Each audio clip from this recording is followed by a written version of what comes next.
Day 42. Reading. From that day on, Udayan longed to see Vasavdatta every day. Teaching the Veena was forgotten, and instead they talked, walked in the garden, and spent time together. Soon Udayan wanted to marry her and go back to his kingdom, but as the king's prisoner, he felt ashamed to ask Prayodat for his daughter's hand in marriage.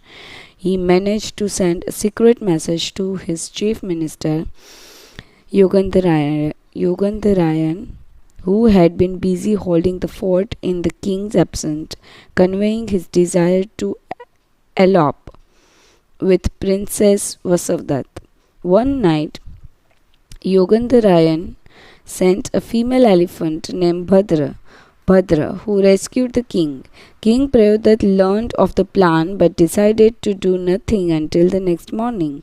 Princess Vasavdat and King Udayan ran away from the palace of Bhadra, brought them back to Vatsadesh.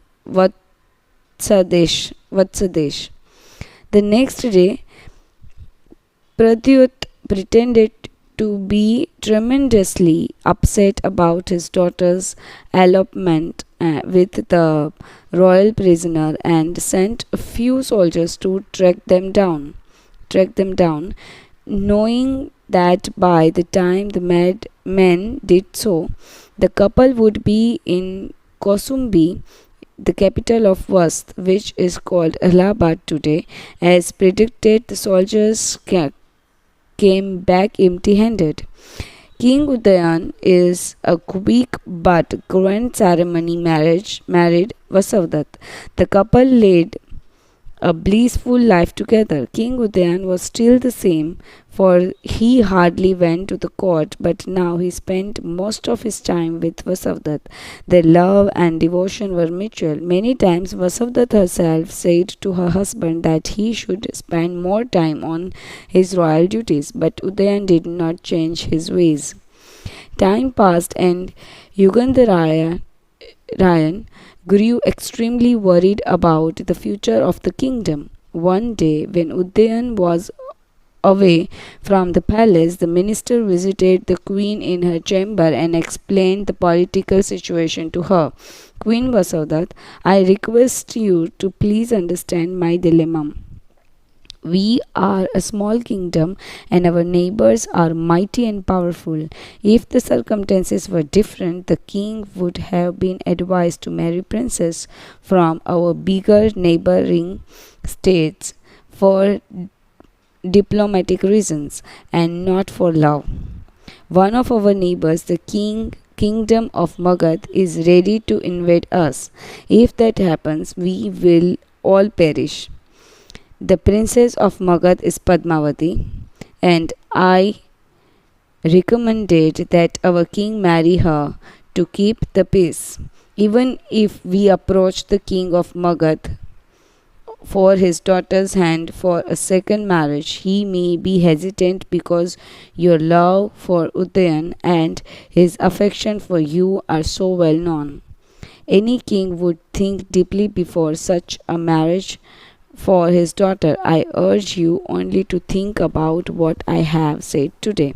Vasavdat became concerned after Yugandharai's departure. She was a princess herself and knew that royal marriages were often arranged for the benefit of kingdoms. The unusual challenge she saw ahead was convincing her husband to get married again.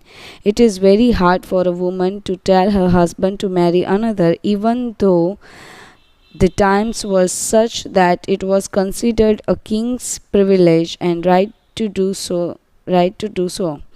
Soon Vasavdat made up her mind and spoke openly to the king, along with Yugandharai, who supported her and insisted on the importance of such a political marriage for the welfare of the subjects.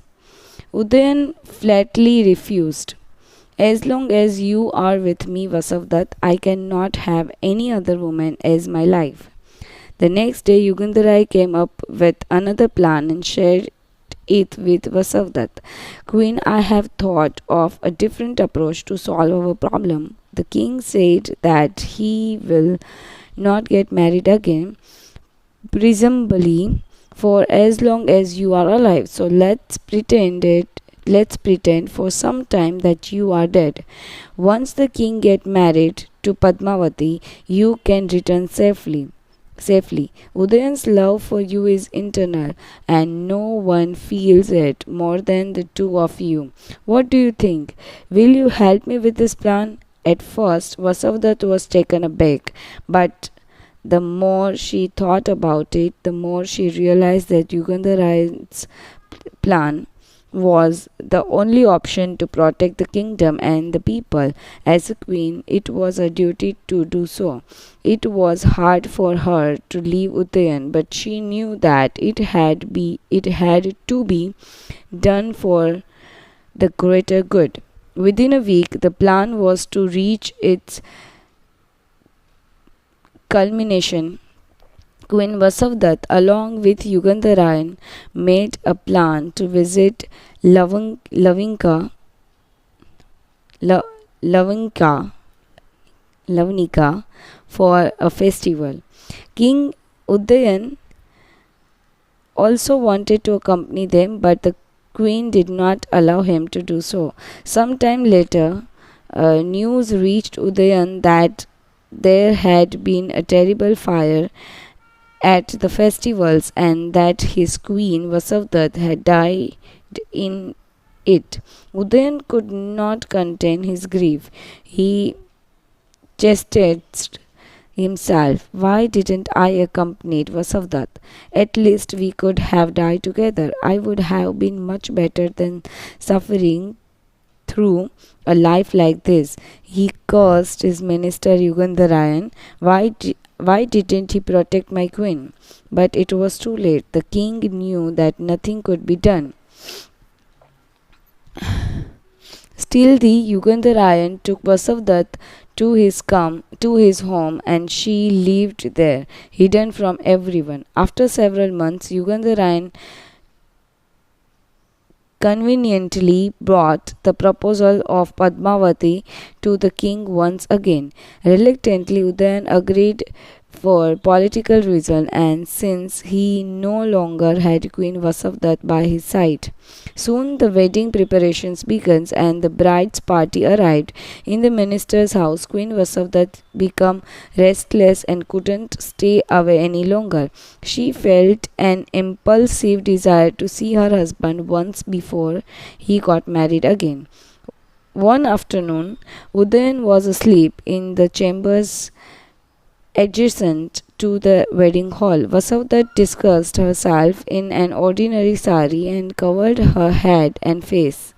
Silently she approached his room. As she entered, she found Udayan muttering in his sleep, "Oh Vasavdat, if only you would not have died in Lavang- Lavanika, we would have been so happy. My life is incomplete without you." Vasavdat could not control her tears. She went up to him and whispered, "I am always with you." She took a last look at the king and quickly walked away from his chamber. The king woke with a start. He called Yugandharayan and said, "Vasavdat is not dead. She is alive. I saw her in my dream. I feel it in my bones that she alive. She visited me in my chambers and spoke to me while dressed in an ordinary sari. Why don't you stop the impending wedding and search for her instead?" Yugandharayan smiled. "Sir, Queen Vasavdat is not alive. You dreamed of her because of your intense love for her. This is just a dream. Swapna Vasavdat." Meanwhile, Vasavdat decided to see the bride from a distance. Everybody was busy getting her ready. A lady in waiting saw Vasavdat and mistook her for a flower woman. "Make 2 garlands for the wedding," they instructed her, and ordered her to sit down to complete the task as soon as possible. Vasavdat began making 2 garlands garlands for her husband's wedding using her unusual technique for making garlands called Kautuk Mala. Her sadness grew deeper with the completion of each garland, and she couldn't hold back her tears by the time she was done. During the wedding ceremony, the garlands were exchanged and the couple was officially married. Vasavdat stood behind a curtain, her eyes brimming with tears. Udayan traced his fingers along the garland around his neck. He realized something and said aloud, "This garland surely has Vasavdat's touch.